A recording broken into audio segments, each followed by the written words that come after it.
ಇವತ್ತು ನನ್ನ ಸೊಸೆ ದಂಟಿನ ಸೊಪ್ಪನ್ನು ತಂದಿದ್ದಾಳೆ. ನಾನು ನಾಳೆಗೆ ಅದನ್ನು ಪಲ್ಯ ಮಾಡಲಿಕ್ಕೆ ಸಣ್ಣದಾಗಿ ಹೆಚ್ಚಿಕೊಳ್ಬೇಕಂತ ಹೇಳಿದ್ದಾಳೆ. ಅದಕ್ಕೆ ನಾನು ಈಗ ಅದನ್ನು ತಂದ ನಂತರ ಅದನ್ನು ಸರಿಯಾಗಿ ಎಲ್ಲ ಅದರ ದಂಟನ್ನೆಲ್ಲ ತೆಗೆದು ಕಸ ಎಲ್ಲ ತೆಗೆದು ಇನ್ನು ಚೆನ್ನಾಗಿ ಅದನ್ನು ಸ್ವಲ್ಪ ಚೆನ್ನಾಗಿ ತೊಳೆದು ಉಪ್ಪು ನೀರಲ್ಲಿ ಹಾಕಿ ಹಾಗೆ ಒಣಗಲು ಇಡಬೇಕು. ನಾಳೆ ಅದನ್ನು ಸಣ್ಣದಾಗಿ ಹೆಚ್ಚಿ ಪಲ್ಯ ಮಾಡುವುದು.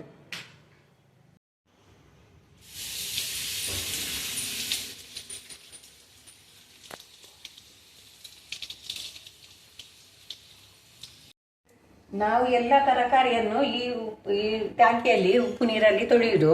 ಹಾಗೆ ಈಗ ಹರಿವೆ ಸೊಪ್ಪನ್ನು ಉಪ್ಪು ನೀರಲ್ಲಿ ಹಾಕಿಟ್ಟಿದ್ದೇನೆ.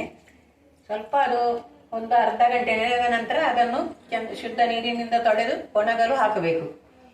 ಚೆನ್ನಾಗಿ ಸಣ್ಣಗೆ ಕಟ್ ಮಾಡುವಾಗ ಅದು ಒಣಗಿರಬೇಕು.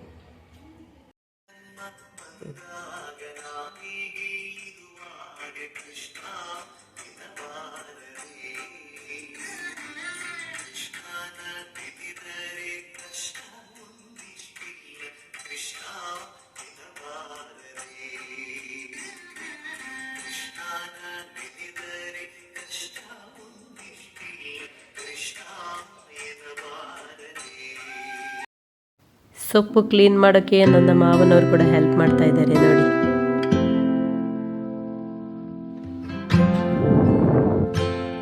ಈಗ ಹರಿವೆ ಸೊಪ್ಪು ಚೆನ್ನಾಗಿ ಒಣಗಿದೆ. ಅದನ್ನು ನಾನು ದಂಟನ್ನು ಬೇರೆ ಮಾಡಿದ್ದೇನೆ, ಅದು ಸ್ವಲ್ಪ ಬೆಳೆದಿದೆ. ಆ ದಂಟನ್ನು ನಾವು ಇನ್ನೊಂದು ಪದಾರ್ಥ ಮಾಡ್ಬೋದು. ಬದನೆಕಾಯಿ ಹಾಕಿ ಪಲ್ಯ ಮಾಡಿದರೆ ಚೆನ್ನಾಗಿ ಬರುತ್ತೆ. ಮತ್ತು ಇವತ್ತು ನಾನು ಮಧ್ಯಾಹ್ನಕ್ಕೆ ಹರಿವೆ ಸೊಪ್ಪಿನ ಪಲ್ಯ ಮಾಡ್ತಾ ಇದ್ದೇನೆ. ಅದನ್ನು ನಾನು ಚೆನ್ನಾಗಿ ಈಗ ಸಣ್ಣಗೆ ಕಟ್ ಮಾಡ್ತಾ ಇದ್ದೇನೆ. ನೀವು ನೋಡಿಕೊಳ್ಳಿ ಹೇಗೆ ಕಟ್ ಮಾಡಬೇಕಂತ. ಸಣ್ಣಗೆ ಕಟ್ ಮಾಡಿದರೆ ತುಂಬ ಒಳ್ಳೆ ರುಚಿ ಬರುತ್ತದೆ. ಹಾಗೆ ನಾನು ಈಗ ಕಟ್ ಮಾಡ್ತಾ ಇದ್ದೇನೆ. ನೋಡ್ತಾ ಚೆನ್ನಾಗಿ ಇದು ಸಣ್ಣಗೆ ಅದನ್ನು ಕಟ್ ಮಾಡಬೇಕು. ನನಗೆ ಸ್ವಲ್ಪ ವಾಯ್ಸ್ ಕಡಿಮೆ ಆಗಿದೆ, ನಿನ್ನೆ ಶೀತ ಆಗಿದೆ, ಮಾತಾಡಲಿಕ್ಕೆ ಜೋರು ಬರ್ತಾ ಇಲ್ಲ.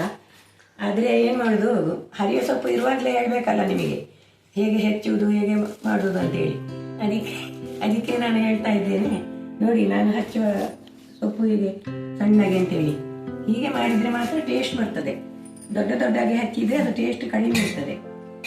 ಹಾಗೆ ನಾವು ಊರಲ್ಲಿ ಇದೇ ರೀತಿ ಸಣ್ಣಗೆ ಹೆಚ್ಚಿ ಪಲ್ಯ ಮಾಡೋದು.